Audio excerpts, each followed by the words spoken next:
Because there'll be nothing that, even if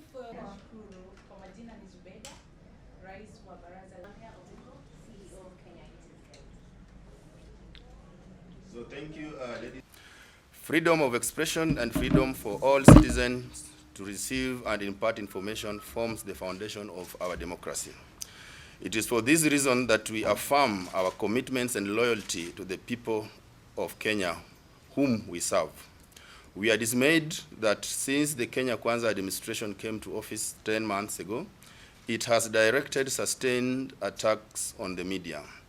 The most recent attacks have been triggered by a series of stories of corruption in government and other stories projecting voices demanding accountability on the part of the government. The media has a sacred responsibility to the people of Kenya and thus will continue without fear to report on public issues and project the different voices in society as well as speak truth to the power. We read the consistent attacks on the media as attempts to divert public attention from widespread theft of public funds and other governance challenges facing the new administration. We urge the government to stop targeting and intimidating the media, which is only discharging its responsibility to the public. Instead, the government should respond to concerns by Kenyans on the scandals exposed by the media in the past 10 months, which include diversion of condemned sugar into the market, repackaging and sale of subsidized fertilizer, questions over KEMSA, especially on the mosquito nets funds, concerns over the management of NHIF, which have rendered it unable to serve Kenyans, the questions over favorism in the duty-free commodity imports, including edible oils, maize, and rice, the use of advertising revenue as a tool to blackmail the media, interference with independent institutions, especially National Lands Commission, the Shakahola horror, failure to investigate and take action against those responsible for attacks against journalists, especially during the recent public protests over skyrocketing prices of essential commodities, among other key issues. We wish to state that the media never took a collective position in support of any specific candidates in the 2022 elections. We call on the government to stop this uncalled for propaganda and continued hostile political rhetoric against the media and journalists.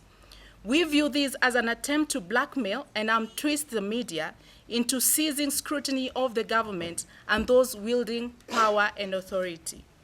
As media, we affirm our commitment to discharging our role, including holding this regime to account for the good of Kenyans, as we have done previous regimes since independence, and restate that we will not be cowed into submission.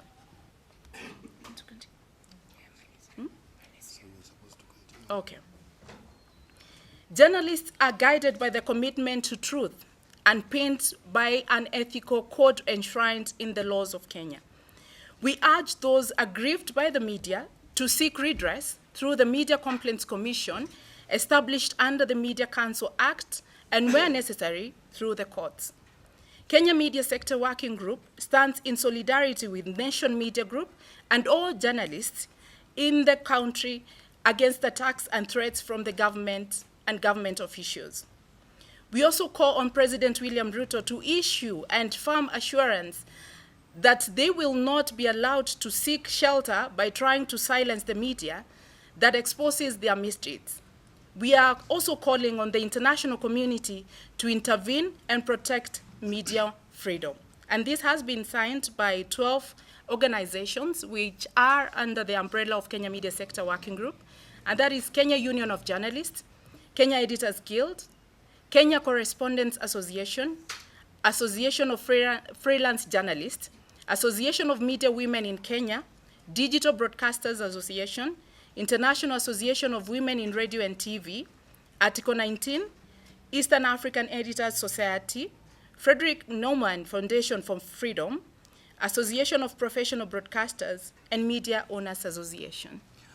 Kisha pia ni muhimu kujua kwamba licha ya kwamba kuna vitisho havitazuia wanahabari kuangazia matukio yanayoendelea katika jamii.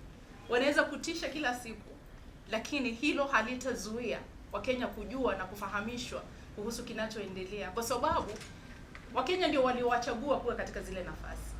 Wakenya ndio wanaodai uwajibikaji. Uwajibikaji hautoki kwa wanahabari peke yake.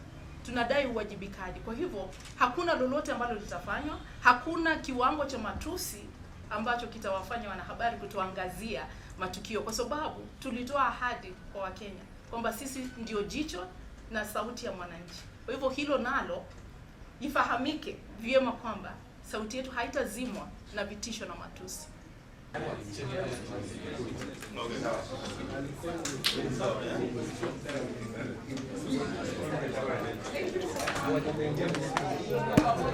Thank you.